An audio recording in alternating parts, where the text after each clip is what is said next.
Tony here from Lightwave Digital.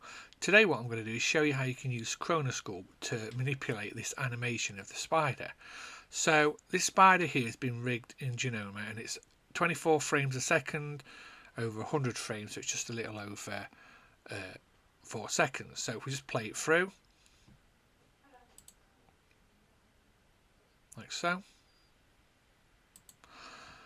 So what I want to do is I want to take this spider and the actual movement of the spider captured in a vertex map to a cache file into Chronoscope. So to do that, what I'm going to do is make sure that under the objects the actual main body of the spider is selected, or in your case whatever object it is that's being animated, and then what we'll do is we'll go to the properties for it, add modifier, and then we're going to go down and we're going to use MD Baker to bake the actual movement. So we'll double click it, make sure you've got a folder called vertex cache and that you're going to save into it what you're going to call this. So let's call it 00.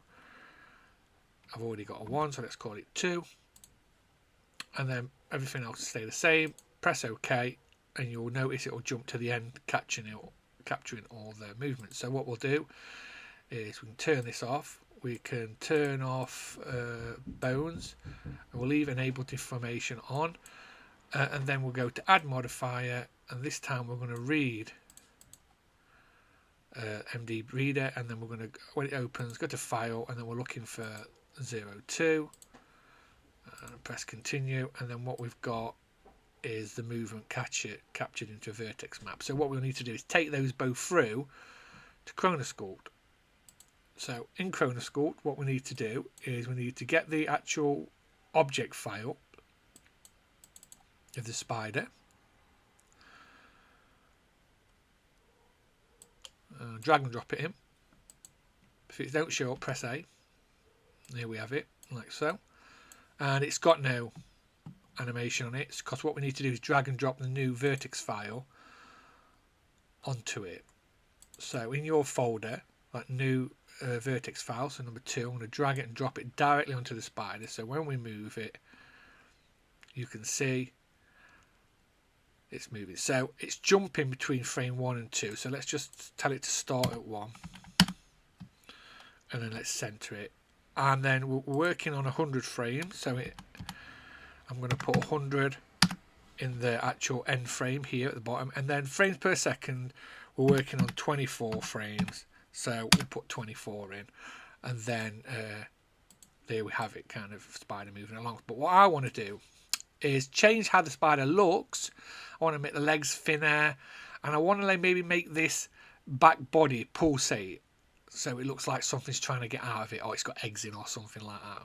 So to do that, what we're going to do is we're going to do it in setup mode, because I want to, before we animate the actual sack at the back, I want to make the legs thinner. So to do that, we're going to go to setup mode, and then I'm just going to go to smooth all, and I'm going to put something in like, let's try 5 and see how thin it gets. Well, that's okay actually, I don't want it to go any thinner than that.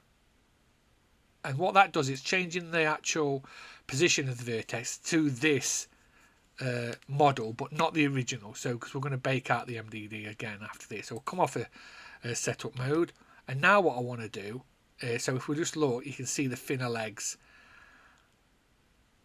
are working fine. Now what I want to do is I want to manipulate the sack so it looks like it's pulsating. So what we'll do is I'm going to move it to say frame 4, and I'm going to use the sculpt tool. And with the sculpt tool, you can use your right mouse to decide on the area.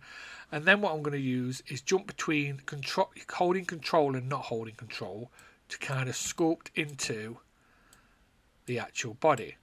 Just go a bit bigger. So as you can see, I've got this weird looking shape like so. But down here in the timeline, it's made the morph of that pulsating bit like so, and we can stretch it out to make it last longer. If you want to move it along your timeline, you just click the little dot in the middle, and then the start and end you can make it longer. So I'm going to make it longer so it's not as fast, like so. If you want to go to the end, you can decide on how it eases in and also eases out,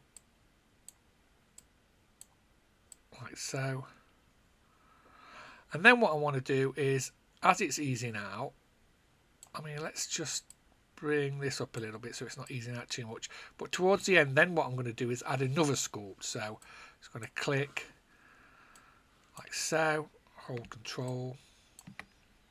So I'm doing multiple I'm doing multiple sculpts over time onto this spider's back body. But like I said, it's going to be animated. So we've got one sculpt leading to the other like so. And then I can stretch it out. And I play with the easing now if I wish. And so I'm happy with that overlapping. And before it goes back to the edge, its normal shape here, well, we can sculpt in again. And then you repeat this all the way into the end. So it basically means it's just pulsating different ways. You can simply just select the morph and then you can go up to edit and you can copy it where you want to go.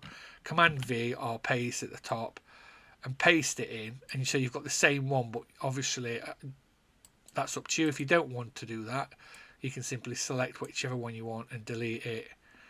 And obviously these little dots are each morph. The bottom blue one or purplish one, that's your actual original MDD. But then you can come back in, and as soon as you start sculpting, it'll make you another one overlapping. But what I'll do is I want to complete this. So what I'll do is I'll just load one I've done previously, like so. And let's just play it in. And you can see, look, it's pulsating. And at the bottom, what we've got is all the different morphs, and we can go back and edit any of these any time I want. Yeah, so looks pretty cool. Once I've done all the sculpting and animating in this animation, I'm happy. We're simply just going to export the MDD as a new version, and this will change the way the spider looks and the animation of it. So we go to File, Export MDD. We're on version 2, so let's go and make this one version 3. Save. We'll jump back into layout. We'll double click the reader, and then under file name, let's replace it with the new third one, like so. Let's put 1 in here because we started on 1. And then what we've got, if you look here in your camera view, is you've got the spider coming along with thinner legs. But not only that, if we just go back, you can see the sack is pulsating as we created it. That's pretty cool, and it was simple, and you can have loads of different alterations if you wish. But yeah, that's just a quick tutorial on how you can manipulate an animation in Chronosculpt and bring it back into Lightwave. Hope you enjoyed the tutorial. Thanks for listening.